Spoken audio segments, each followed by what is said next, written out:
This is one of the most powerful amps I've ever worked on. And the prior tech replaced the power transformer, trying to track down a short. But to no avail. He suggested that the output transformer might be the culprit then. The owner bought the replacement, but I'm not so sure that either one of those was the issue. Did the prior tech inadvertently scapegoat the most complex for the most simple? Occam's razor. All right, let's see if we can get a sense for the scale of this operation. All up the little beveled corners, huh? Let's see if we can get a sense for this thing. Because just taking a peek, just taking a little peek, I'm looking at possibly 6 KT88s, and I'm just getting a glimpse of the iron in here. It's always a show. When you open up the backs of these things, it's always a show. The iron is almost, it's hysterical. It's just unbelievably hysterical when you're looking at the sheer mass of the transformers that these guys were using. Let's get this panel opened up. Just take a peek at this. Holy cow.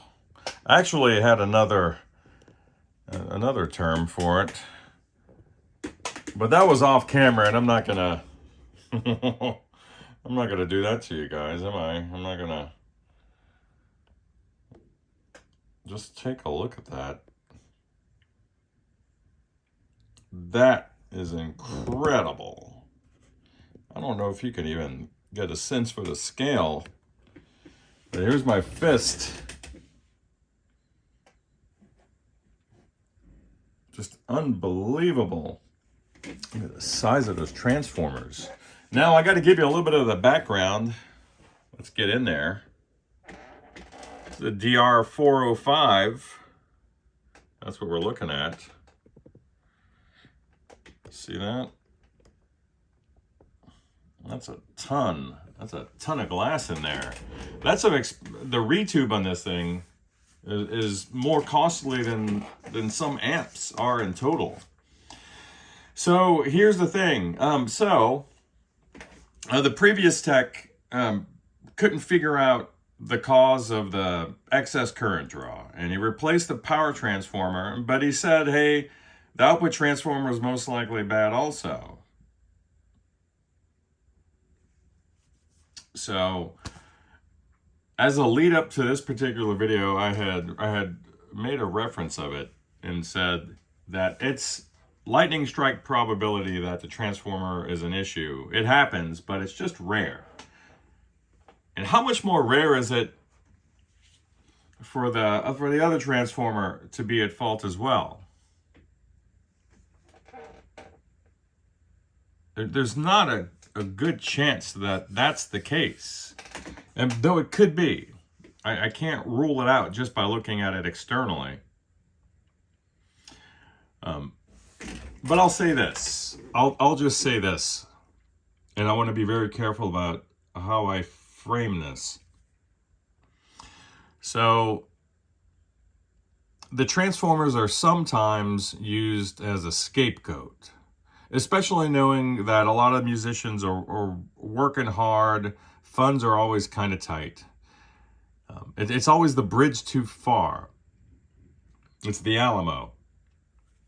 It's the point at which the pain of the expenses becomes too much to bear, and the hope is that they'll abandon the project altogether and just take their broken amp back. It relieves stress for the tech, who's maybe not capable of troubleshooting down to the transformers, because it's not only dangerous, but to do it right, it's pretty complex. It's an extensive list of things that you got to do. Though there are some cursory tests that you can use to run them down, to do it properly, you're going to be looking at turns ratios and all this other stuff looking for shorts. It's a bit of a burden. And then you're looking at labor. You're looking at having to eat some labor. So we're going to find out what's going on. These are all new. These the sextet of KT88s, they're new. We're going to see if we can isolate the short or the cause of these fuses from blowing. It looks like the serial number has been vanquished. But we'll find out.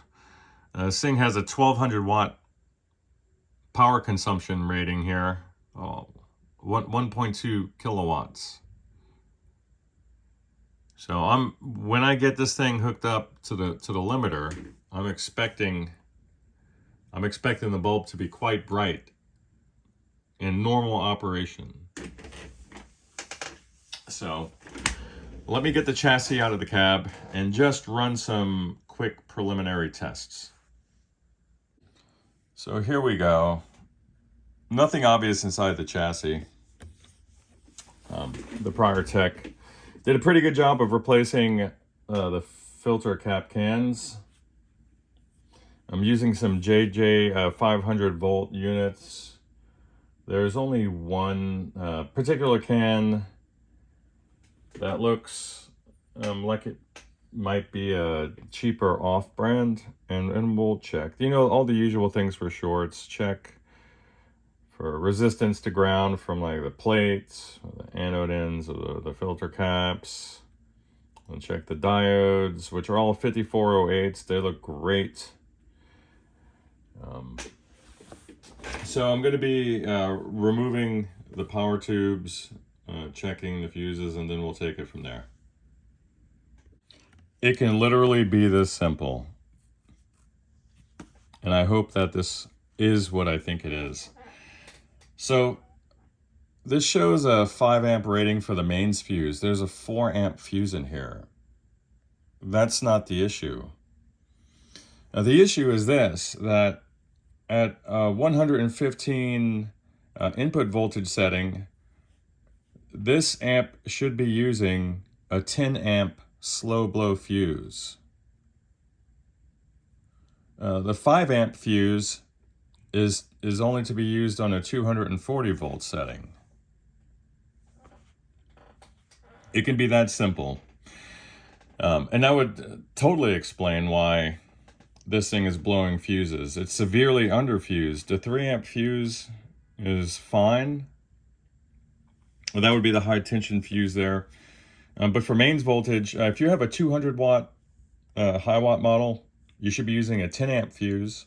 If you have the 400 watt model, you should be using a 10 amp slow blow fuse for US voltages of 115. So, do I have that fuse? Or am I just going to use another coat hanger? Just kidding. Let me look for that fuse.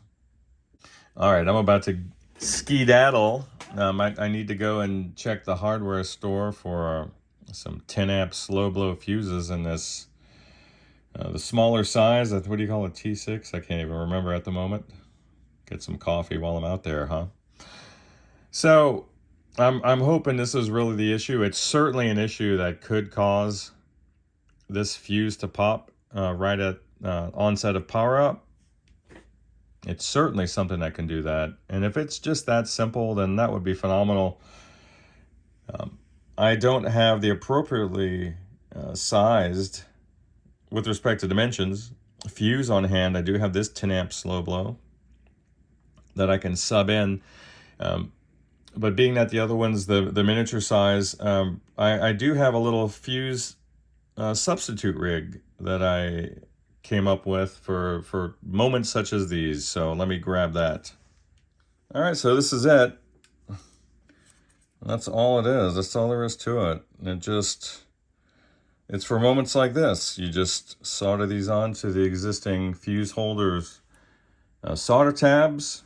Of course, you make sure you have this loaded with the correct value fuse, and it is. This one is loaded with that big honking 10 amp slow blow that I showed you, and then you're able to test and then swap them out if there's an issue. So that's it for now. I'll update you guys a little bit later on in the day. Bye.